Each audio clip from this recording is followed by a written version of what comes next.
मसूरी स्थित George Everest park को उत्तराखंड पर्यटन विभाग ने आचार्य बालकृष्ण से जुड़ी कंपनी को मात्र 1 करोड़ रुपए वार्षिक दर पर 15 साल के लिए लीज पर दे दिया है, जिसे लेकर कांग्रेस ने बड़ा आरोप लगाया। कांग्रेस का कहना है कि ये 30,000 करोड़ रुपए का बड़ा घोटाला है।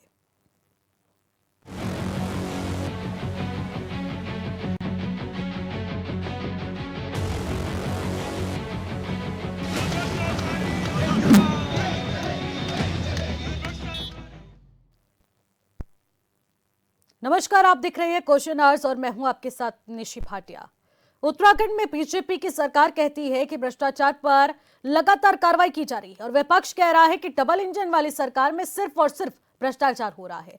पहाड़ों की रानी मसूरी के जॉर्ज एवरेस्ट पार्क आवंटन को लेकर विपक्ष सड़कों पर है, जांच की मांग की जा रही है। लेकिन आखिरकार ये घोटाले का मामला उजागर कैसे हुआ, आखिरकार ये आरोपों में कितनी सत्यता है, ये अपने आप में बड़ा सवाल है। आज इसी पर करेंगे चर्चा, लेकिन उससे पहले रिपोर्ट देखते हैं।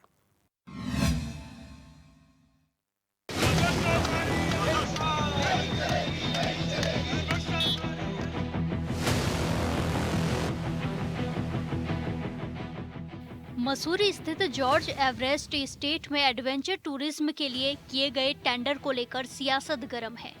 कांग्रेस ने सरकार पर बड़े भूमि घोटाले के आरोप लगाए हैं और पूरे प्रदेश में सरकार का पुतला दहन किया। कांग्रेस का आरोप है कि दिसंबर 2022 में निकाले गए टेंडर में शामिल तीनों कंपनियों में आचार्य बालकृष्ण की 99.9% हिस्सेदारी है। कांग्रेस नेताओं का कहना है कि मात्र 1 करोड़ रुपए में भूमि आवंटन कर राज्य सरकार ने बाबा रामदेव के करीबी को फायदा पहुंचाया है। कांग्रेस का कहना है कि ये घोटाला 30 से 50 हजार करोड़ रुपए तक का है, जिसने अब तक के भ्रष्टाचार के सारे रिकॉर्ड तोड़ दिए। बीजेपी की सरकार के जो भ्रष्टाचार के रिकॉर्ड्स हैं वो टूटते हुए दिखाई दे रहे हैं। बाबा रामदेव जो इस उत्तराखंड की धरती से पनपे, उपजे, बढ़े, वो आज सरकार के संग मिलकर अपने सहयोगी की मदद से किस तरीके से इन कारनामों में लिप्त हैं, ये आज सामने आ रहा है। तो बाबा रामदेव के सहयोगी बालकिशन, जिनकी कंपनी राजस्व एरो स्पोर्ट्स एंड एडवेंचर जो कंपनी है, उसको जॉर्ज एवरेस्ट जैसी एक जगह जो बहुत ही शांत और पर्वतीय इलाका है, जहां टूरिज्म के अपार संभावनाएं हैं, खासकर एडवेंचर टूरिज्म की, उसको औने पौने दाम पे सरकार ने देने का काम किया है। कि ये तीनों कंपनी के जो मालिक है, जिसके सर्वाधिक श्रेय है, वो बाबा रामदेव के सहयोगी बालकिशन है। चाहे वो घरवा एग्रो हो, चाहे वो इसमें प्राकृतिक ऑर्गेनिक्स हो, चाहे वो राजस्व एरो कंपनी हो, ये तीनों में मैक्सिमम शेयर होल्डर जो है वो बाबा रामदेव के सहयोगी बालकिशन है। कांग्रेस के प्रदेश उपाध्यक्ष सूर्यकांत धस्माने ने कहा कि ये राज्य का अब तक का सबसे बड़ा भूमि घोटाला है। कांग्रेस ने पर्यटन मंत्री सतपाल महाराज से इस्तीफे की मांग की है और चेतावनी दी है कि अगर जांच के आदेश नहीं देती तो पार्टी आंदोलन के लिए सड़कों पर उतरेगी। कांग्रेस प्रदेश अध्यक्ष करण माहरा ने आरोप लगाया है कि पर्यटन विभाग की तरफ से जारी टेंडरों में अनियमितताएं हुई हैं और कुछ कंपनियों को औने पौने दाम पर काम सौंपा गया। तो ये पूरा मामला यही नहीं रुकता। आपको जानकर आश्चर्य होगा उत्तराखंड के लोगों को कि इस जो ये इलाका है जॉर्ज एवरेस्ट का, इसको बनाने में, संवारने में, इसको उपकृत करने में सरकार ने 23 करोड़ रुपए खर्च किए और 15 साल की लीज में जो बालकिशन जी को एक काम दिया गया है, उसमें 1 करोड़ रुपए सालाना, मतलब खर्च 23 करोड़ और आमदनी होगी 15 करोड़। तो ये उल्टी गंगा बह रही है इस उत्तराखंड में। और किस तरीके से सरकार भारतीय जनता पार्टी की लगातार चूना लगाने का काम कर रही है जनता को, जनता के पैसे को, ये इस बात से समझा जा सकता है। और अब हमारी समझ में आ रहा है कि हमेशा कांग्रेस और कांग्रेस के नेताओं की बुराई करते हुए बाबा रामदेव क्यों दिखाई देते हैं, उनको क्या लाभ पहुंच रहा है, ये जनता के नजर में मैंने एक चीज डाली है। जो जॉर्ज एवरेस्ट का मामला है, उसी तरीके की कुछ स्थितियां हमारे धारचूला से लगे हुए क्षेत्रों में है, गुंजी इत्यादि क्षेत्रों में, और आने वाले समय में सामरिक दृष्टि से भी ये उत्तराखंड के लिए बहुत खतरनाक या देश के लिए बहुत खतरनाक होने जा रहा है। करण माहरा ने कहा कि इस प्रक्रिया से जुड़े नामों और हिस्सेदारी में हुए बदलावों से कई सवाल खड़े हो रहे हैं।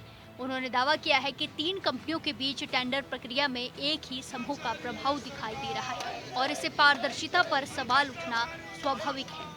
कांग्रेस ने सरकार से इस मामले की जांच की मांग की है और कहा है कि जनता की जमीन व संसाधनों का उपयोग संतुलित ढंग से होना चाहिए ताकि स्थानीय लोगों को भी रोजगार और लाभ मिल सके। 30,000 करोड़ से लेके 50,000 करोड़ रुपए तक का जॉर्ज एवरेस्ट पार्क आवंटन घोटाला, इस सरकार ने सारे रिकॉर्ड तोड़ दिए हैं। पिछले 25 सालों के भर्ती घोटाले से लेके, पेपर लीक घोटाले से लेके, शराब घोटाले से लेके, खनन घोटाले से लेकर सारे घोटालों का बाप ये महा घोटाला जॉर्ज एवरेस्ट, जिसको बाबा रामदेव के निकटस्थ सहयोगी बालकृष्ण की तीनों कंपनियां जो पार्टिसिपेट कर रही थी टेंडर में, एक ही आदमी की तीनों कंपनियां, केवल वो ही पार्टिसिपेट किया और उनको उनके नाम खरबों रुपए की संपत्ति 1 करोड़ रुपए में करने का काम, 15 साल की लीज, जिसमें 15 साल आगे बढ़ाने का प्रावधान है। ये राज्य की सरकार ने कुकर्म किया है। भू कानून के मांग को लेकर के पूरे प्रदेश के अंदर यहाँ का नौजवान, यहाँ की महिलाएं, यहाँ की जनता जो आज आंदोलनरत है, आज उनकी भावनाओं के साथ खिलवाड़ करने का काम। और हम ये मांग कर रहे हैं कि जॉर्ज एवरेस्ट की नहीं, पूरे प्रदेश के अंदर जहां जहां बाबा रामदेव, बालकृष्ण और उनसे जुड़े हुए लोगों की हमारे प्रदेश की भूमि पर कब्जा किया है, उसकी जांच होनी चाहिए। राज्य के अंदर ये आंदोलन अब हमने शुरू किया है, आर पार की लड़ाई है, ये आंदोलन चलेगा। देहरादून सहित राज्य भर में कांग्रेस कार्यकर्ताओं ने विरोध प्रदर्शन किया और राज्यपाल से शिकायत की बात कही है। इस मामले में पर्यटन मंत्री सतपाल महाराज की कार्यशैली पर सवाल उठ रहे हैं। कांग्रेस का कहना है कि जहां जहां भी बाबा रामदेव और बालकृष्ण को जमीनें दी गई हैं, उसकी जांच की जरूरत है। देहरादून से योगेश आर्य की रिपोर्ट।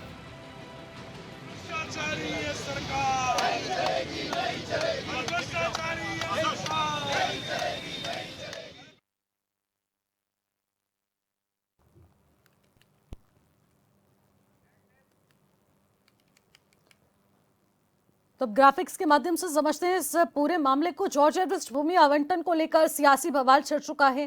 कांग्रेस ने सरकार पर भ्रष्टाचार के गंभीर आरोप लगा दिए हैं। कांग्रेस ने बताया 30 से 50 हजार करोड़ का ये बड़ा घोटाला हुआ है। आचार्य बालकृष्ण की कंपनियों को ये लीज पर दे दिया गया है, यानी कि 1 करोड़ पर ईयर, यानी कि 15 साल के लिए 15 करोड़ रुपए यहां पर लीज पर लिए जाएंगे। देहरादून सहित राज्य भर में कांग्रेस ने यह विरोध प्रदर्शन किया है और भूमि आवंटन मामले की उच्च स्तरीय जांच करने की मांग भी यहां उठा दी गई है। ऐसे में कांग्रेस नेताओं ने कहा भ्रष्टाचार में पूरी तरह सरकार डूब चुकी है। तो समझ सकते हैं कि आखिरकार किस तरीके का मामला उजागर हो चुका है, जिसको लेकर चिंता का विषय ये अपने आप में बन चुका है कि आचार्य बालकृष्ण को जो ये जमीन लीज पर दी गई है, जिसमें पार्किंग भी है, रिजॉर्ट भी है और इसके अलावा कहा जा रहा है कि यहाँ पर एक कैफेटेरिया भी है, वो जमीन जिसकी कीमत बेशकीमती है, लेकिन उसको सिर्फ मात्र सालाना 1 करोड़ रुपए दे दी गई है।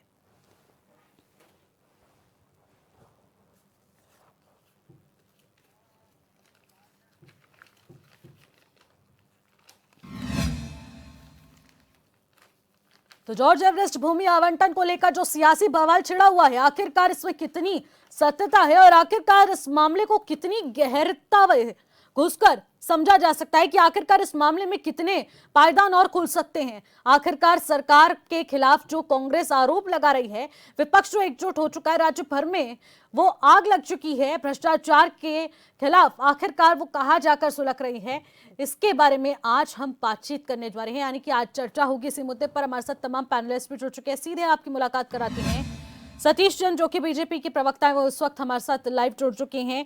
आशीष नौटियाल, कांग्रेस प्रवक्ता, जो हमारे साथ वर्चुअली जुड़ चुके हैं। देवचंद उत्तराखंडी जी, जो कि यूकेटी के प्रवक्ता है, वो इस वक्त स्टूडियो से हमारे साथ जुड़ चुके हैं। और जय सिंह रावत, जो कि वरिष्ठ पत्रकार हैं, वो इस वक्त हमारे साथ सीधे वर्चुअली जुड़ चुके हैं। आप सभी मेहमानों का मैं स्वागत करूंगी और चर्चा की शुरुआत आशीष जी मैं आपसे करना चाहूंगी, क्योंकि आप लोग सरकार पर गंभीर आरोप लगा रहे हैं जॉर्ज एवरेस्ट भूमि को लेकर।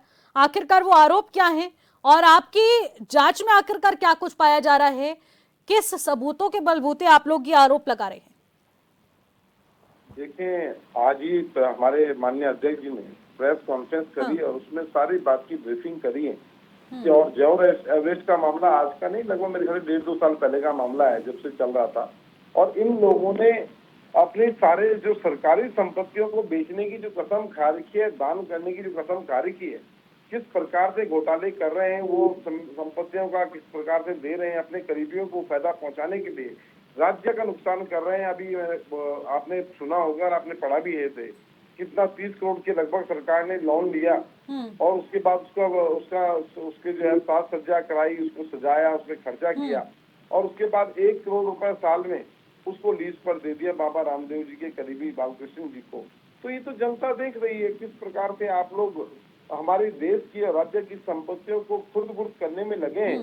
राज्य पहले ही नुकसान में है, राज्य के अंदर किस तरह से समस्याओं का सामना करना पड़ रहा है, कर्ज में चल रहा है राज्य, और आप उस प्रकार से हरकतें कर रहे हैं। राज्य को कहाँ ले जाने का काम कर रहे हैं बताएं। जॉर्ज एवरेस्ट एक इतनी अच्छी जगहों में से आता है जहाँ लोग घूमने जाते हैं और जाना पसंद करते हैं, आप उसको जो है प्राइवेट हाथों में देने का काम कर रहे हैं।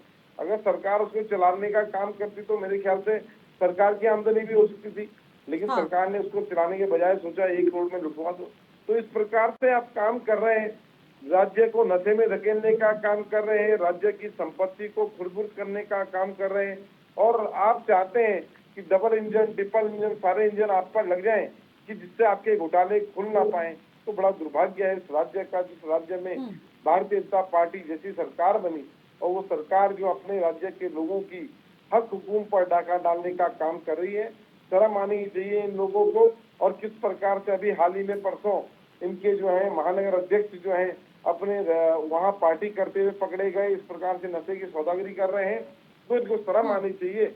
मुझे तो ये लगता है कि इस प्रकार से इनके प्रवक्ता, फिर भी कितनी हिम्मत है इन लोगों में बेशर्मी की, फिर भी मुंह उठाकर चले आते हैं। शर्म नहीं आती कि आप राज्य के साथ कितना बड़ा धोखा कर रहे हैं। और आपके महानगर अध्यक्ष परसों ही इसमें जो है अधिकारी को धमकाते हुए वीडियो में सबने देखा होगा, दिखे। और महिला नेत्रियां इनकी क्या क्या कर रही हैं। आप कांग्रेस का घेराव करने तो जरूर आते हैं, लेकिन ये नहीं देखते राज्य के अंदर और भी कितनी समस्याएं हैं, उसके लिए आप कभी नहीं बोलते हैं। आप अंकिता के मामले में खड़े नहीं हुए, आज आप जॉर्ज एवरेस्ट के मामले में खड़े नहीं होंगे, क्योंकि भाजपा के तो दाग अच्छे हैं वाली बात है कि भाजपा करे तो रामलीला, दूसरा करे तो करेक्टर ढीला। तो आप लोग जो है देश के गद्दार हैं, वो चोर हैं। जनता आपको समझ चुकी है, पहचान चुकी है, तो निश्चित इसका फल आपको भुगतना पड़ेगा। किस प्रकार से आप लोगों ने चोरी करते करते जो है आपने जिला पंचायत सदस्यों की चोरी पर आ गए, गोलियां चलाने का काम किया, तो मुझे लगता है निश्चित जनता समझेगी और इनको बाहर का रास्ता दिखाएगी। ठीक है आशीष जी। देवचंद जी, मैं आपसे भी यही जानना चाहूंगी, क्या आपको जिस तरीके से ये घोटाले का मामला सामने आ रहा है, कांग्रेस जो आरोप लगा रही है, क्या यूकेडी भी समर्थन कर रही है कांग्रेस का? देखिए निशा जी, मैं एक चीज़ से बहुत क्षुब्ध हूँ। उत्तराखंड में राज्य बनने के बाद उत्तराखंड में जो एक्सपोर्ट डिक्शनरी का मीनिंग और जो बीजेपी का मीनिंग है, इसमें मुझे एक तो भ्रष्टाचार शब्द का मीनिंग स्पष्ट नहीं हो रहा है कि इसका मीनिंग क्या है, और एक जीरो टॉलरेंस का मीनिंग, और उसके बाद उत्तराखंड को भ्रष्टाचार करने के लिए जीरो टॉलरेंस, हम इनका शाब्दिक अर्थ का समझ में नहीं आया। अब मैं आपको बात करता हूँ, इसलिए आज मुझे समय देना, मैं बिल्कुल कोई इधर उधर की बात नहीं करूँगा। अगर ये बात जो भ्रष्टाचार की बात अभी मसूरी में आई है, अगर ये गलत है तो तुरंत जांच क्यों नहीं करते? अब ये जो जीरो टॉलरेंस है, जब ऐसा होता तो ये तुरंत एक्शन करते ना। पर मुझे लग रहा है इसका मतलब ये है कि जब भी कोई भ्रष्टाचार की बात करे तो हमारा जीरो टॉलरेंस, हमारा जो उस पर काम करने का मतलब है वो जीरो है। ये मुझे ऐसा इसका शाब्दिक अर्थ लग रहा है। अगर ऐसा ना हो तो मेरे 4-5 क्वेश्चन है कि मैं पहले ये जानना चाहूँगा कि जो माननीय पूर्व मेयर थे सुनील गामा जी के, उन पर लगे हुए आरोपों का, उन पर आरोप लगे थे, आपका जीरो टॉलरेंस है। माननीय कैबिनेट मंत्री और जो अभी वर्तमान में सैनिक कल्याण मंत्री भी हैं, कृषि मंत्री भी हैं, उन पर 80,000 से भी ने हजारों करोड़ रुपये का वो आरोप लगा था, उस पर जांच हो रही थी 2024 में, उसका क्या हुआ? उसके बाद उन्हीं पर आय से अधिक संपत्ति रखने के लिए बात हुई थी, उस पर भी क्या हुआ? उसके बाद डॉक्टर धन सिंह रावत जो माननीय कृषि मंत्री भी हैं, स्वास्थ्य मंत्री हैं, हैं, शिक्षा मंत्री हैं, कृषि मंत्री नहीं, स्वास्थ्य, शिक्षा और सहकारिता मंत्री हैं, उन पर हजारों करोड़ों रुपए का आरोप लगता है। आप उसके बाद भी बिल्कुल जीरो टॉलरेंस में हैं। इन विभागों के पोस्टिंग मतलब तबादला और उनको सुगम दुर्गम में जो भ्रष्टाचार हुआ उसकी जांच के लिए बोला गया, उसमें भी आप जीरो टॉलरेंस है। उसके बाद स्वास्थ्य विभाग में जो खरीद फरोख्त हो रही है, जो दवाइयां खरीदी जा रहे हैं, जो उपकरण खरीदे जा रहे हैं, ये मैंने नहीं बोला। एक पीले कपड़े के सनातन मंत्री थे रावत जी लैंसडाउन से, उन्होंने बोला, मैंने तो नहीं बोला। उन पर जांच नहीं हुआ, एक हफ्ते में वो ठीक हो गया। उसके बाद माननीय हरक सिंह रावत जी द्वारा लगाए गए और माननीय भी जो अभी करोड़ों रुपए की एफडी की बात करी, स्वीकारा भी उन्होंने, उस जांच पर क्या हुआ। उसके बाद जो खनन पर उन्हीं के माननीयों ने बोला, मैं तो बिल्कुल नहीं बोल रहा हूं और भी नहीं बोल रहे हैं, लेकिन इनका जीरो कहां गया। उसके बाद आप ये बताएं कि हर विभाग में ऐसा ही घपला चल रहा है। उसके बाद जो वन विभाग में पौधारोपण के लिए और एक और विशेष पैकेज के लिए 1.68 हजार करोड़ रुपया आया था, उसके आपने व्यक्तिगत कंप्यूटर लैपटॉप अपने बच्चों के लिए खरीद लिया, उसकी जांच का क्या हुआ। उसके प्रदेश में जो है असुरक्षित बता दिया देहरादून को। भ्रष्टाचार का मतलब बता रहा हूं, लोग ये सोचते हैं भ्रष्टाचार का मतलब जो घूस हो गया, वो नहीं है। भ्रष्टाचार है, भ्रष्टाचार है, उसमें यह आचार व्यवहार आता है। तो उसमें प्रदेश देहरादून को नारियों के लिए असुरक्षित बताया गया, उसमें आपका जीरो कहां गया है। उसके बाद आपका नकल विधेयक में हमारे हाकम सिंह और उसके सहपाठी भाई बंद, जिस पे जांच आएगी तो आंच होगा, उस पर आपका जीरो कहां गया है। अंकिता का हत्यारा वीआईपी आप लोगों के बीच में पार्टी में बैठा रहता है, आपकी जांच पर आंच आएगी, उस पर आपका जीरो है। जितेंद्र नेगी का हत्यारा हिमांशु पर आपका क्या जीरो है। उसके बाद ऋषिकेश से लगभग 30 किलोमीटर आगे कोडियाला में एक बहुमंजिला मंजिल होटल बन रहा है, उसको बताया गया था ये किसी बीजेपी के नेताओं का है, नाम भी लिया था, आपकी जांच का जीरो कहां गया है। उसके बाद रुद्रप्रयाग से कम 8-10 किलोमीटर आगे एक तिलनी जगह बनती है, नदी के किनारे एनजीटी के मना करने के बाद आपका वहां पर बहुमंजिला मतलब एक इमारत बन रही है, उस पर आपत्ति जताई गई थी, उस पर आपका जीरो कहां गया है। अब आते हैं हम मसूरी में लेकर के देहरादून में ऐसे ही जमीनी घोटालों पे जो प्रशासन और शासन के नाक के नीचे हो रहे हैं, उसमें कई बार जांच के लिए बोल दिया, आपका जीरो टॉलरेंस कहां गया, जीरो तो हट गया, टॉलरेंस कहां गया। उसके बाद आपको ये बता दें हम कि महानगर में ये जो स्मार्ट सिटी के नाम पर इतना घपला हुआ है, उसमें आपका जीरो तो फिर गया, फिर टॉलरेंस कहां गया आपका। आप अभी सड़क जगह जगह खुदी पड़ी में, उस पर आपके टल्ले लग रहे हैं, टल्ले बोलते हैं हमारे भाषा में, उसमें दुनिया भर का फिर घपला हो रहा, आपका जीरो हट गया, टॉलरेंस कहां गया। तो मैं ये जानना चाहूंगा, इससे इतना समय नहीं मैं आपका नष्ट करूंगा, ये एक उदाहरण थे, ये कुछ चीजें थी नुक्सा। और उसके बाद कांग्रेस ने तो स्पष्ट कर दिया, अभी दसमानंद जी बोल रहे थे इन्होंने हमारा भी रिकॉर्ड तोड़ दिया, तो कम से कम आप तो मानो, उनका तुम मानते भ्रष्टाचार कर रहे थे, आपने माना ना भाई, आप लोग बीजेपी वालों ने माना है, अब उन्होंने बोल दिया हमारा रिकॉर्ड तोड़ दिया, तो आप तो करो जांच, अब तो आप अपना जीरो बाहर निकाल दो, उस जीरो को आप तो सामने लाओ। ठीक है, जवाब ले लेते हैं देवचंद जी।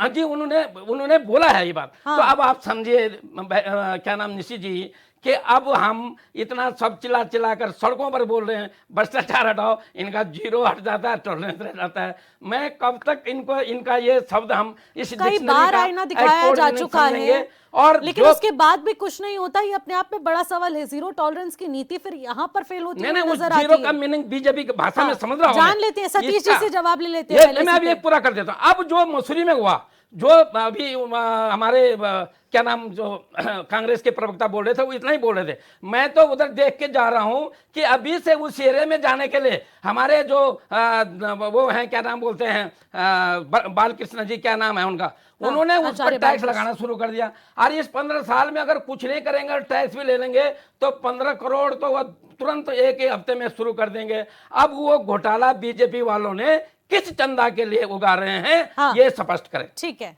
ठीक है, दे दीजिए सतीश जी। आपने सवालों की लिस्ट सुन ली होगी, जो कांग्रेस ने तो लगाई, लेकिन उत्तराखंडी जी ने इतनी सवालों की लिस्ट लगा दी है कि मुझे नहीं लगता सतीश जी आप इस डिबेट में तो इन सब का जवाब दे पाएंगे। नहीं, बिल्कुल निशी जी, मैं ये कहना चाहूंगा, जो अभी कांग्रेस के प्रवक्ता जब आप रिपोर्ट दिखा रहे थे तो उसमें बोल रहे थे कि सारे रिकॉर्ड तोड़ दिए हैं। हाँ, सच में रिकॉर्ड तोड़ दिए हैं, विकास के, इंफ्रास्ट्रक्चर के, नए कानून लाने के सारे रिकॉर्ड तोड़ दिए हमारी सरकार ने। लेकिन मैं एक और चीज कहना चाहूंगा निशी जी, रस्सी जल गई पर बल नहीं गया। जो ये विपक्ष वाले जो मुद्दे उठा रहे हैं, हमारी सरकार ने सब में त्वरित एक्शन लिए हैं। माननीय पुष्कर सिंह धामी जी की सरकार ने तुरंत एक्शन लिए हैं और जनता ने जो विगत चुनाव हुए हैं उसमें इनको मुंह की दिखाई भी है, लेकिन उसके बाद भी क्या कारण है विपक्ष का कि ये वही मुद्दे उठाते हैं जिसपे हमारी सरकार कार्य कर चुकी है। अब बात आती है जॉर्ज एवरेस्ट को लेके। आप बताइए 2019 में एडीबी के माध्यम से वहां पे 5 हट बनाई जाती हैं, कैफे बनाया जाता है, जॉर्ज हाउस संग्रहालय बनाया जाता है। तो आप अगर इन चीजों को बना रहे हैं और उसके बाद वहां पे 2019 में ही, उसके बाद वहां पे 2017 के तहत ई प्रोक्योरमेंट जो टेंडर के लिए था उस हिसाब से नियमावली के अकॉर्डिंग वहां पे टेंडर कराए जाते हैं, ई टेंडर कराए जाते हैं और उसमें अगर 3 कंपनियां भागीदारी करती हैं और एक कंपनी उसमें L1 आती है, हाईएस्ट आती है, तो ये टेंडर किसको मिलेगा? अगर आप सारी की सारी चीजें देखने के बावजूद भी, सारी प्रक्रिया समझने के बावजूद भी अगर इस मुद्दे को उठा के जनता के बीच में आना चाह रहे हैं, सतीश जी, तो वो मसला इसीलिए टेंडर कि देने वो का सिर्फ नहीं है, मसला ये है कि जो उसकी कीमत बनती थी उसके अनुसार वो टेंडर नहीं दिया गया है। निशि जी, मैं अपनी बात कंप्लीट कर दूं पहले। जी। मैं ये कहना चाह रहा हूं कि एक बात बताइए कि आप सिर्फ कहीं इसीलिए तो विरोध नहीं कर रहे कि वो बाबा रामदेव की कंपनी है, जो हिंदुत्व के ध्वज धावक है, उनकी कंपनी है, इस वजह से तो नहीं आप कर रहे हैं? आप वक्फ बोर्ड की जमीनों पे कुछ नहीं बोलते हैं, आप अवैध मदरसों पे कुछ नहीं बोलते हैं, आप अवैध मजारों पे कुछ नहीं बोलते हैं। ये दोहरा चरित्र है कांग्रेस का। अगर हमारी सरकार कुछ अच्छा कार्य कर रही है, आपने उसे जीर्ण शीर्ण हालत में छोड़ दिया था जॉर्ज एवरेस्ट को, आप वहां यदा कदा नगर पालिका वहां पे पाथवे बना लेती थी। अगर आज हमारी सरकार ने उसको डेवलप करा है और नियमों के तहत वहां पे टेंडर प्रक्रिया करवा के किसी कंपनी को वो कार्य दिया है, आप हर चीज में नहीं बोलेंगे कि गुजराती कंपनी को काम दिया जा रहा है, बाबा रामदेव की कंपनी को कार्य दिया जा रहा है? आपको विकास नहीं दिखता? चारधाम यात्रा आपके टाइम पे आप उसको यथास्थिति में छोड़ चुके थे, आपको मतलब नहीं होता था कि चारधाम यात्रा चले ना चले कोई बात नहीं, तो आप इस तरह की राजनीति करते हैं। निशि जी, ये देश की जनता और प्रदेश की जनता इनका दोहरा चरित्र देख रही है। आप मुद्दे क्या उठाते हैं? आप किसी की मां को गाली देते हैं, आप एफआईआर के मुद्दे पर मुद्दा उठाते हैं और कोर्ट नहीं जाते हैं। क्यों नहीं जा रहे हैं आप कोर्ट? अगर आपको लगता है कि निर्वाचन आयोग झूठा है, आप सबसे बड़े झूठे हैं। आप देश के, आप 12 सितंबर को आपके जो राहुल गांधी है उनके दादाजी की जयंती, पुण्यतिथि जयंती थी, आप उनकी मजार पे क्यों नहीं गए? आप समाधि स्थल पे क्यों नहीं गए? आप लेकिन यहाँ पे मां माता खेल खेलते हैं।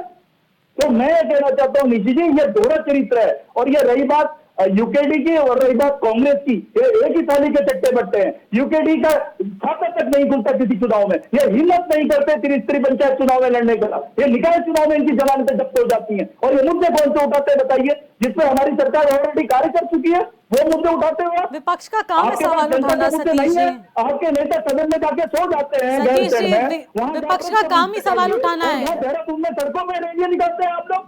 ठीक है, रुकिए सतीश जी, एक बार फाइनल कमेंट लेते हैं। जयसिंह जी, मैं आपसे जानना चाहूंगी, अभी जो इस वक्त आपने सवाल सुना और उसके जवाबों को आपने समझा, आखिरकार ये जॉर्ज एवरेस्ट भूमि आवंटन को लेकर जो सियासी बवाल चल रहा है, इसको लेकर आप क्या समझ रहे हैं? देखो, ऐसा है कि बाबा रामदेव हो या बालकृष्णन जी हो, इनका और इन विवादों का तो चोली दामन का साथ रहा है, शुरू से रहा है। शुरू में आपको पता है कि ये हुआ था कि ये इनकी दवाइयों में वृंदा क्रांत ने उठाया था मामला कि वो हड्डियां मिलाई जाती हैं। हाँ। उस समय भी देखो, उसमें कांग्रेस की सरकार थी, मतलब सत्ता के साथ इनका जो फायदा उठाने का, ये समझिए इंक्वायरी हुई, इनके खिलाफ कुछ नहीं हुआ। उसके बाद वो क्या है, तो पुत्र जीवक का सब उठा हुआ, इसमें था कि भाई शर्तिया पुत्र है आपको प्राप्त होगा। सब विवाद हुआ, पार्लियामेंट में तक पाए। भारत का जो डिपार्टमेंट है उनसे भी जांच कराई, क्या हुआ उसके बाद आपको पता है। इसके बाद यही बालकृष्ण है, पासपोर्ट का जो सीबीआई जांच हुई वो भी गई, इनके क्वालिफिकेशन पर, इनका मूल निवास पर जो बात थी वो कहाँ गई? वो भी गई, क्योंकि वो भी सत्ता के जो आपके करीबी है, वो भी इसका गया। एक बार ये वहां चले गए नंदा देवी बाइक, जब वहां कोई प्रवेश कर ही नहीं सकता, ये वहां से कहा हम तो संजीवनी बूटी होने गए थे, वहां भी गए, इनके खिलाफ तब भी कुछ नहीं हुआ। ये पिछली बार जमीन को कब्जाने के 7 केस लगे थे बाबा रामदेव पर और इनके लोगों पर हरिद्वार में। उत्तराखंड की सरकार ने 60 मुकदमे दर्ज किए थे। वो विजय बहुगुणा बीजेपी में है अभी, उनसे पूछिए तुमने गलत किए थे सही किए थे, वो लगाए थे 60 केस थे। बिल्कुल, ये मामला बिल्कुल पेचीदा होता जा रहा है क्योंकि इसमें सियासी दखल अंदाजी यहाँ पर देखने को मिल रही है। बिल्कुल जयसिंह जी, मैं आपके साथ ही कंटिन्यू करूंगी। फिलहाल यहाँ पर वक्त हो चुका है एक छोटे से ब्रेक का, और ब्रेक के बाद जो लौटेंगे आप देखते रहिए HNN 24/7। ब्रेक के बाद एक बार फिर से आपका स्वागत करते हैं और क्वेश्चन आवर्स में आगे बढ़ेंगे। 30,000 करोड़ के बड़े घोटाले का आरोप यहाँ पर विपक्ष लगाता आ रहा है, और आखिरकार इसमें कितनी सत्यता है ये अपने आप में बड़ा सवाल है। लेकिन आखिरकार जिस तरीके से भ्रष्टाचार की बू यहाँ विपक्ष को आ रही है, आखिरकार सरकार इस पर जो जवाब दे रही है उसमें कितना सच है कितना झूठ है, आखिरकार इसको लेकर सीबीआई जांच होगी या नहीं, और जांच होगी तो आखिरकार क्या जीरो टॉलरेंस की नीति को सरकार आगे बढ़ाएगी, ये भी अपने आप में क्वेश्चन मार्क बना हुआ है। और जयसिंह जी से ब्रेक से पहले हम लोग बातचीत कर रहे थे, कंटिन्यू जयसिंह जी मैं आपसे ही करना चाहूंगी। देखिए एक सवाल एड ऑन कर देती हूँ और आप अपनी बात को भी कंप्लीट कर लीजिएगा। जयसिंह जी, क्या लगता है आपको कि यहाँ पर किसको फायदा पहुंचाने की कोशिश की जा रही है, क्यों यहाँ पर भ्रष्टाचार की बू आ रही है, आखिरकार क्या लग रहा है इस मामले में? देखिए ऊपरी तौर से अगर आप देखें तो इसमें कुछ गड़बड़ नजर नहीं आता है। गड़बड़ क्यों आ गया? 3 कंपनियां हैं, 3 कंपनियों में जो लोएस्ट रेट होगा उसको जाता है, जो सिस्टम है टेंडर का तो वही है। लेकिन सवाल यह उठता है, रामदेव और क्या नाम है इनका, बालकृष्ण के नाम पर कम से कम 40 से ज्यादा कंपनियां हैं। हाँ। ये कुछ साल पहले क्या कहते हैं, ये तो भरत सिंह जी जब लीडर ऑफ अपोजिशन थे उन्होंने उठाए थे मामला कि 40 से ज्यादा कंपनियां हैं, कहीं वो मैनेजिंग डायरेक्टर हैं, कहीं वो चेयरमैन, इस तरह से हैं। इसका मतलब तो ये जहां भी टेंडर होंगे वो 2-3 कंपनियां लाएंगे और कहेंगे लोग अपने ही भर देंगे। इसमें इसके बावजूद भी इसमें बू कुछ ना कुछ आती है।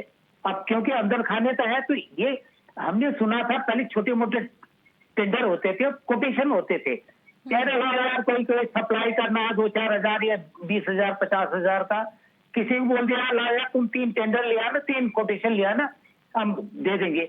ये इतनी करोड़ों को, हजारों करोड़ का मामदार ऐसे कर दिया। इसका मतलब ये भी हो सकता है कि ये एक ही आदमी का, उसी से बोला गया भाई तुम अब लाओ 3 टेंडर तुम ही लाओ।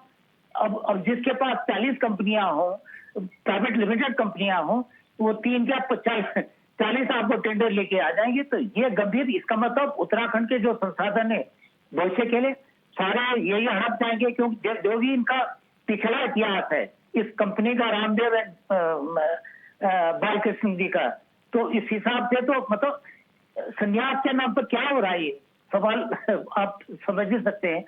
ये धामी सरकार के लिए बहुत बड़ा सवाल है, गंभीर सवाल है, अगर उन्हें अपनी इमेज बचानी है। अब देखो आरोप तो कोई भी लगा सकता है, आरोप तो लग जाते हैं, लेकिन उसको स्टैब्लिश करने के लिए धामी सरकार को इमीडिएटली इसकी उच्च स्तरीय जांच करनी चाहिए, और दूध का दूध और पानी का पानी करना चाहिए, बजाय डिफेंड करने के लिए उनको कि हाँ सब ये सब चलता है। अगर आप डिफेंड कर रहे हैं इसका मतलब आपका इसमें कुछ न कुछ बड़ा हाथ है। हाँ, अगर आपका नहीं है, आपको अनजाने में उन्होंने ठगा है, भाई देखो ठग में तो सकते हैं। अब सरकार को क्या पता, तीनों ही सब जब गहराई से देखेंगे तभी तो पता। ऊपरी तौर पर तो 3 कंपनियां अलग अलग नजर आ रही है ना, तो अब सरकार को माना, अब सरकार की नॉलेज में आ गया तो आप डिफेंड क्यों कर रहे हैं उसको? लेकिन सरकार ये बात जानती है 99.9% की हिस्सेदारी है आचार्य बालकृष्ण की। ये अरे सब जानते हैं, लेकिन सरकार ऐसे नहीं कर सकती ना, सबको खाना पूरी तो करनी पड़ेगी, जांच तो करनी ही पड़ेगी ना। मेरे कहने से, आपके कहने से किसी को एकदम सजा तो नहीं दी जा सकती। हाँ। सजा देने के लिए भी उनको खाना पूरी करनी, जो लीगल कार्यवाही है वो पूरी कर, जो सरकारी कार्यवाही होती है वो जांच कराएं, बजाय डिफेंड करने का। अगर आप डिफेंड करेंगे इसका मतलब आप इस गड़बड़ झाले में आपका भी हाथ है।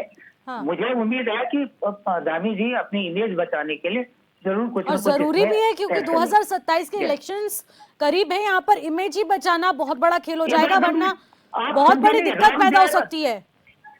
अरे इनका नाम तो उसमें भी आ रहा है बार बार, जितने इंडस्ट्री जो लगाई ना, हाँ। जब कह रहे हैं कि 100 करोड़ की 1 लाख करोड़ की ग्राउंडिंग हो गई, इतने निवेश आ गए, ज्यादातर तो रामदेव और बालकृष्ण के ही तो है वो उद्योग। बिल्कुल बिल्कुल, वो तो ज्यादा यहाँ तो पर उद्योग फंसने लगाने यहाँ पर वाले फंसने जमीन वाली तो बात आ हासिल जाती है। है।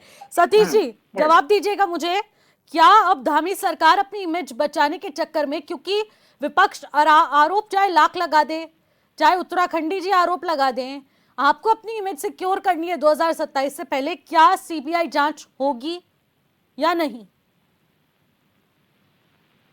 मैं निशी जी एक बात कहना चाहता हूँ, ये जो कांग्रेस है, मुझे लगता है कि इन्होंने अपने समय पे इतने घोटाले करे हैं कि इन्हें आज भी घोटाले दिखते हैं।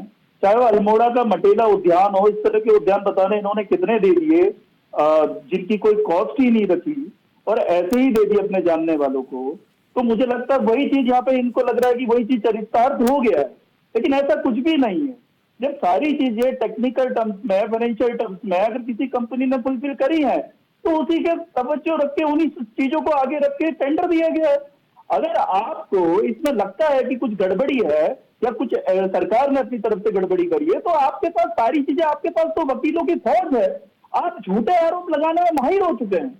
आपने निर्वाचन आयोग ने आपके नेता से बोला, जो केंद्रीय नेतृत्व है आपका राहुल गांधी जी, कि आप अपनी तरफ से हलफनामा दीजिए, वो आज तक वहां प्रस्तुत नहीं हुए। तो मैं ये कहना चाहता हूँ, आप कितनी झूठी राजनीति करेंगे। एक सरकार है जो यहाँ पे उसका जीर्णोद्धार करके उसको एक प्रोसेस में लेके आई है, लेकिन आपके समय पे उस जॉर्ज एवरेस्ट को कोई पूछ होती नहीं थी। जिन्हें चुने लोग जाते थे, सरकार को कोई आय का स्रोत नहीं मिलता था। आज अगर 25 करोड़ 30 करोड़ वहां पे सरकार ने लगाए हैं एडीबी के माध्यम से, तो आप ये सोच रहे हो कि कोई भी कंपनी आए उसे सीधे इतना वो पैसा इतना देने लग जाए कि 25 करोड़ एक ही साल में आ जाए।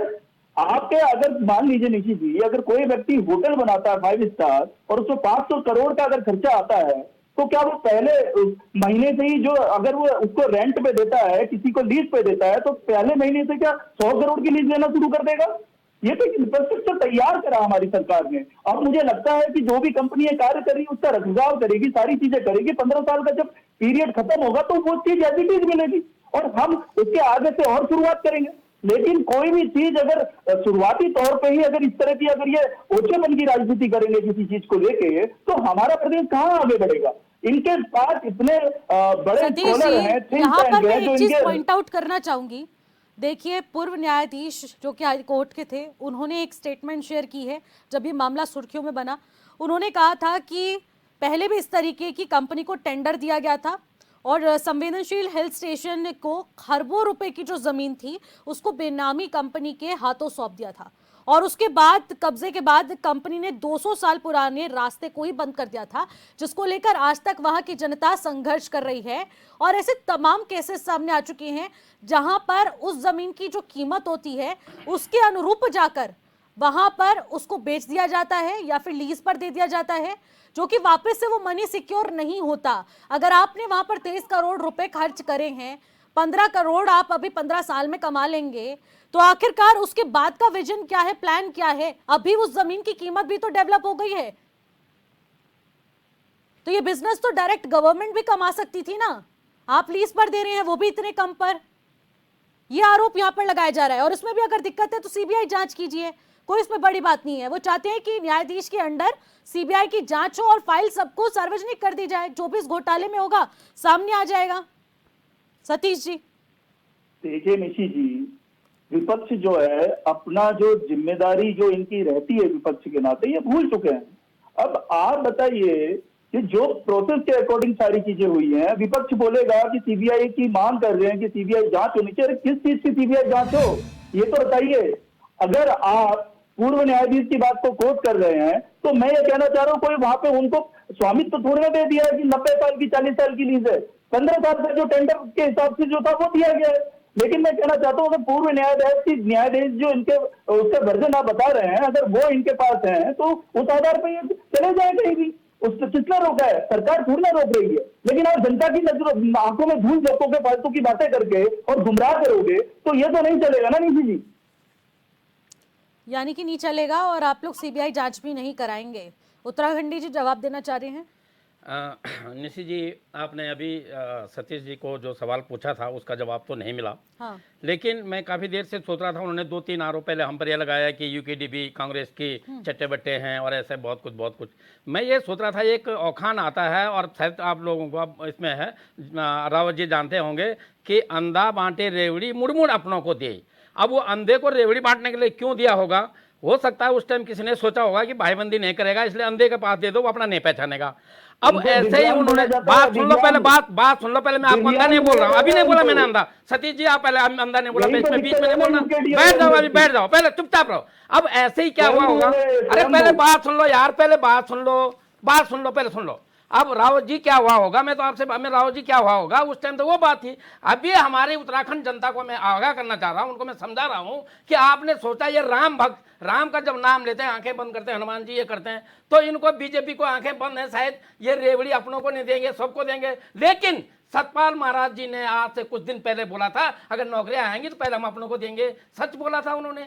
अभी मैं सबसे बड़ी बात आज की डिबेट में खुशी ये बात हुई कि धस्माना जी ने भी कबूल किया और उसके बाद सतीश जी ने भी बोला कि वास्तव में बोला उन्होंने, इनके शब्दों का रिकॉर्ड होगा, वास्तव में हमने इनका रिकॉर्ड तोड़ दिया। मेरी जनता उत्तराखंड के समस्त लोगों से मैं समझता हूँ कि इन लोग समझ गए होंगे। अब मैं मेन उस पर आता हूँ कि अभी जो सीधा सामने जो 23,000 करोड़ में इन्होंने वहां पर साफ सफाई काम कराया और उसके बाद 15,000 करोड़ रुपए लोन दिया। सुनो, तो 8,000 करोड़ का उधर ही घाटा है, वो कहां से आएगा? अब दूसरी बात यह है कि जो वो जमीन उनको दी, इनकी क्या हिस्सेदारी है? जब इनको पूछा दिया कि आप सीबीआई जांच करेंगे, वो हम नहीं करेंगे, घुमा दिया इधर से उधर, और वोट में हमको सब मिल गया। अब उस पर भी एक चीज बताता हूं मैं, वोट की बात जब ये बार करते हैं तो किसी नाक जो कट गया हो उसको अगर घी और डालडा रखा जाए तो दोनों में वो घी की खुशबू बताएगा, क्यों? उसने पहले से देखा हुआ, सुना। ऐसे ही इसमें हो रहा है। क्यों? कि जब निर्दलीय त्रिस्तरीय पंचायत चुनाव में, बोल रहा हूं, बाकी आपने तीर मारा होगा, वैसे तो नहीं मारा, लेकिन इस पंचायत चुनाव में स्पष्ट कर दिया था कि बीजेपी हाशिए पे है। उसके बाद भी आप बोल रहे हैं हमने तीर मार दिया, तो मैं नहीं बोल रहा हूं आप कौन लोग हैं।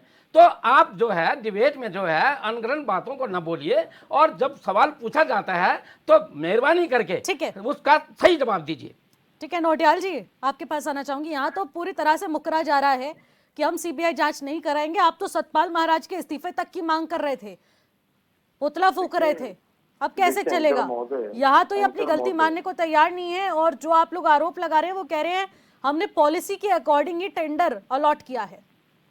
देखिए एंकर महोदय, जो चोर होता है, जिसने चोरी की होती है और जिसके हाथ में सत्ता होती है, वो उसकी जांच थोड़ी करेगा। अब आपने देखो ना, इन चोरी का मतलब दिन रोज पकड़े जा रहे हैं चोर। कभी वोट चोरी कर देते हैं, कभी पंचायत चुनाव के सदस्यों को चोरी कर देते हैं। अब बताइए आप इनसे क्या उम्मीद रखेंगे? इनसे उम्मीद मत रखिएगा, इनसे उम्मीद रख भी नहीं सकते हम लोग कि कुछ करेंगे। ये आपदा में अवसर ढूंढने वाले लोग हैं। आपने अभी देखा, अभी 2-3 दिन पहले प्रधानमंत्री जी उत्तराखंड में आए थे, और किस प्रकार से उत्तराखंड में आने पे ये सिर्फ उत्तराखंड फॉर्मेलिटी के लिए आए, और जहाँ पर आए वहाँ पर बड़े स्क्रीनिंग करके लोगों को बुलाया गया कि भैया कोई उल्टा सीधा तो नहीं बोलेगा, पर यहाँ के बारे में जो तारीफ करने में सक्षम थे उन लोगों को उठाकर लेके आए। उनसे मतलब एक ड्रामा कराया गया प्रधानमंत्री से मिलवाने का, और उन्होंने खूब तारीफें करी कि धामी जी तो गजब कर रहे हैं। उन लोगों को लाए, जो असली जो पीड़ित था उसको तो दूर तक भी देखने नहीं दिया। चाहे तो आप उसमें, मैं परसों देख रहा था, 12 मासा के जो पत्रकार हैं राहुल कोटियाल, उन्होंने भी डाला हुआ है। तो शर्म नहीं आती इन लोगों को? ये इतने बेशरम हो चुके हैं, जैसे कहते हैं ना डेड स्किन, मतलब जहाँ पर कुछ भी खुरच लो कोई फर्क नहीं पड़ेगा, वो स्किन ही खत्म हो चुकी है। तो भारतीय जनता पार्टी डेड हो चुकी है, उनकी बेशर्मी की सारी सीमाएं लांघ चुकी है। इन्हें शर्म नहीं आती? कुछ 4-5 दिन पहले अमित शाह जी का भी इस प्रकार का वीडियो आया था, जिसमें बोल रहे थे 2-4 लोगों को पकड़ लाओ, तो मैं उनसे पूछ लूंगा। मतलब अपने 4-5 कार्यकर्ताओं को लेके आते हैं, वो इनकी तारीफों के पुल बांधते हैं, बहुत अच्छा हो रहा है। अरे भैया, कितना जनता को गुमराह करोगे और कितना जनता को लूटोगे? शर्म नहीं आती आप लोगों को इस तरह काम करते हुए? इनके महानगर अध्यक्ष नशे की सौदागर जो परसों ही पर अभी पकड़े गए, जो नारकोटिक्स टीम की जो गई हुई थी, उसको हड़काने का काम कर रहे हैं। बैठो नीचे बैठो, उनको हड़का रहे हैं, डरा रहे हैं। बताएं, सत्ता के उसमें आप इतने लोभी हो गए, आप हमारे बच्चों के भविष्यों को खत्म करने पर उतारू हैं। नशे की, अडानी की उसमें खेप पकड़ी गई थी, इतनी बड़ी नशे की, वो नहीं पकड़ी गई। उत्तराखंड के अंदर नशा जगह जगह पर बिक रहा है। ये सब भारतीय जनता पार्टी का तो राज है। आप कर क्या रहे हैं? बस कुछ इमोशनली ब्लैकमेल करते हैं और फिर बोलते हैं कि हमारी नसों में जो है गरम गरम सिंदूर बह रहा है। बताएं, आपका गरम सिंदूर आज जब पाकिस्तान से मैच करने पे वो सिंदूर ठंडा हो गया। आप एक तरफ कहते हैं कि पानी और खून एक साथ नहीं बह सकता, पर क्रिकेट का मीठा मैच आप खेल सकते हैं। मतलब हम करें तो सब कुछ अच्छा है, दूसरा करे तो सब गलत है। अभी कह रहे थे हमारे प्रवक्ता महोदय भारतीय जनता पार्टी के कि मोदी जी की माँ को गाली दे दी, माँ को गाली दे दी। अरे किसने गाली दी? अपना कार्यकर्ता भेज रहे हो, तुम्हारे साथ की फोटोएं वायरल हो चुकी हैं, खुद अपनी माँ को गाली दे रहे हो। शर्म नहीं आती यार अपनी माता को गाली देते हुए राजनीतिक में? मतलब रोने का कि किसे कभी पुलवामा हमला के नाम पर वोट ले लो, कभी कहीं ले लो, मतलब हद हो गई बेशर्मी की और नीचता की। इस भारतीय जनता पार्टी ने सारी हदें लांघ चुकी हैं। इनको सिर्फ एक चीज सोचती है, सत्ता किस प्रकार हथियाएं। बस इन्हें सत्ता में काबिज रहना है और प्रधान तक अपना बनाना है कि जिससे पकड़े ना जाए, बेमानी कुछ भी कर लें पर पकड़े ना जाए। अब हर जगह भ्रष्टाचार, घोटाले, जहाँ कोई भ्रष्टाचार होगा, जहाँ घोटाला होगा, जहाँ कुछ गलत होगा, वहाँ भारतीय जनता पार्टी का नेता खड़ा दिखेगा। लेकिन यहाँ तो ये लोग- नौटियाल जी कोई मानने को तैयार नहीं है। वो कह रहे हैं सब टेंडर प्रक्रिया यहाँ पर नियमों को देखकर ही की गई है और जो 3 बड़े टेंडर्स आए हैं उसमें बिड लगी उसके अनुसार यहाँ पर दिया गया है। अब आप मुझे बताइए कांग्रेस का अगला स्टेप क्या रहने वाला है? यहाँ तो जब तक जांच ही नहीं होने वाली, क्योंकि वो मान ही नहीं रहे हैं इस चीज को। कोई बात कैसे नहीं, कोई जांच बात करेंगे नहीं। आप? फिर तो आप तो बात बड़े नहीं, आंदोलन की एंकर तैयारी में यहाँ पर महोदय- प्लान तैयार कर रहे थे। एंकर महोदय, भारतीय जनता पार्टी को नंगा करके छोड़ेंगे हम। आपको क्या लग रहा है हम छोड़ देंगे भारतीय जनता पार्टी को? इस पार्टी को नंगा करके छोड़ेंगे। इस पार्टी की बेशर्मी जो है ना, आप करो कितनी तानाशाही करोगे, आप कितनी तानाशाही करोगे, आप पत्रकार खरीद लोगे, आप क्या क्या खरीद लोगे, हम देखते हैं ना। लेकिन देखें, पिछले कुछ महीनों में भारतीय जनता पार्टी की जो इमेज गिरी है, हम लोग तो देख पा रहे हैं। और चोर कभी नहीं मानता कि मैं चोर हूँ। जब 2-4 डंडे पड़ते हैं तब बोलता है हाँ, तब तो कबूलेगा। अभी पढ़ेंगे, अभी आप देखो सत्ता परिवर्तन होगा और निश्चित पढ़ेंगे। लेकिन इनको इससे और पहले उसके भी बाद अभी जो उत्तराखंडी सब जी पता ने लिस्ट लगेगा गिनाई चोर कौन है वो तमाम घोटाले के मामले उजागर हो चुके हैं। अब तक तो उस पर कोई एक्शन नहीं हुआ। थोड़े दिन उजागर होता है, आप लोगों की तरफ से भी आंदोलन किया जाता है और उसके बाद मामला यूं शांत हो जाता है। एंकर महोदय, देखिए हम विपक्ष में हैं और जो सरकारी एजेंसियां हैं जिन्होंने जांच करना है वो इनके पास है। निश्चित देखें, जनता की अदालत सबसे बड़ी होती है। जब जनता की अदालत ये फैसला लेगी और इनको पलटेगी, उसके बाद देखना ये सब के सब जो है ना, हमें पता है कि सब के सब कहाँ बैठे हुए हैं। सारे भ्रष्टाचारियों का एक ही अड्डा है, भारतीय जनता पार्टी। तो अब ढूंढने की जरूरत नहीं पड़ेगी, सीधा उठा के अंदर ही करना है इन लोगों को।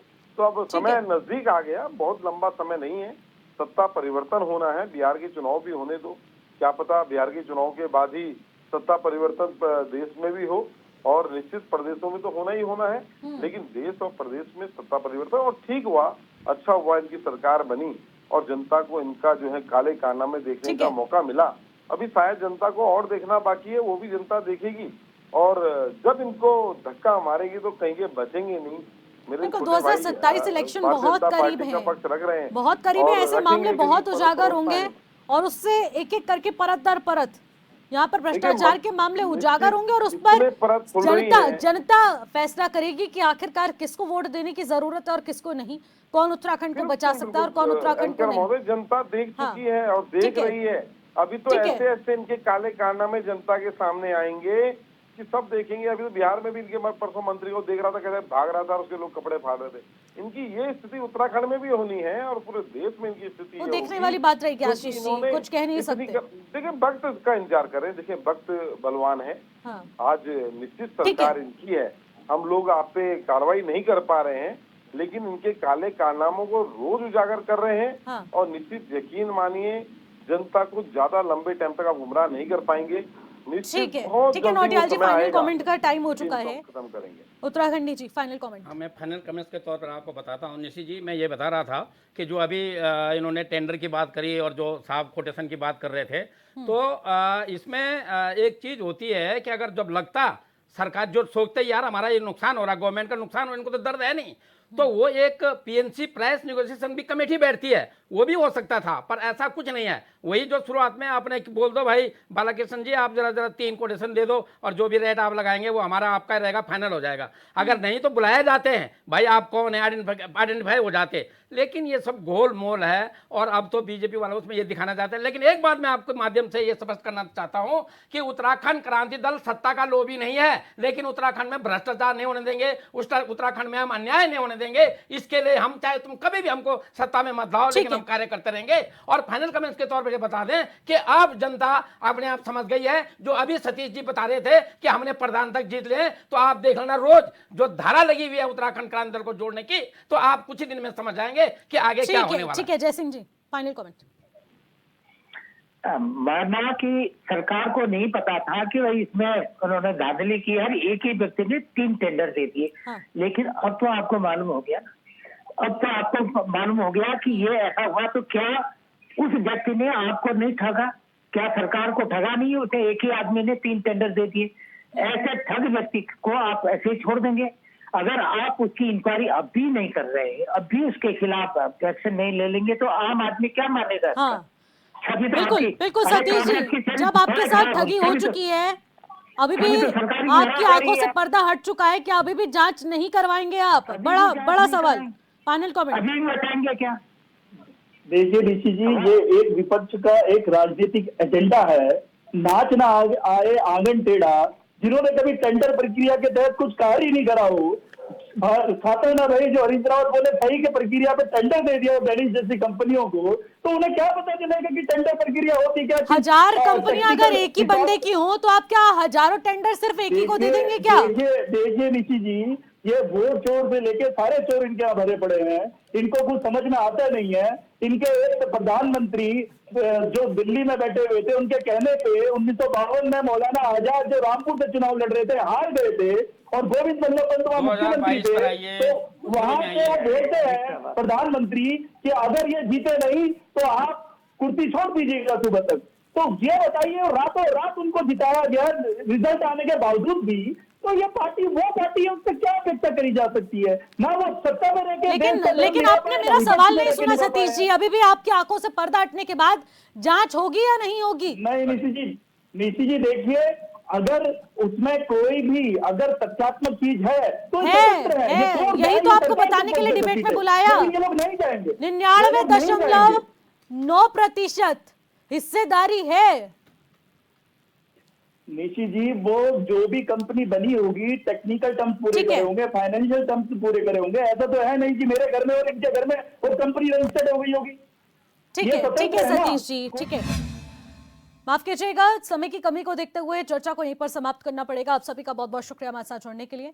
तो देखिए, आखिरकार ये कांग्रेस जो एक मुद्दे को उजागर करती है, पूरा विपक्ष एकजुट हो जाता है, और उसके बाद इस आग की आज कहां तक जाएगी, क्या जांच हो पाएगी या नहीं हो पाएगी, क्या सरकार की आंखों से पर्दा हटने के बाद भी इसमें जांच होगी, या अभी भी इस मामले को टाला जाएगा, या फिर अपनी छवि सुधारने के लिए सरकार कुछ प्रयास करती हुई नजर आएगी, अपने आप में महत्वपूर्ण बात रहेगी। फिलहाल मुझे दीजिए इजाजत, तब तक के लिए नमस्कार।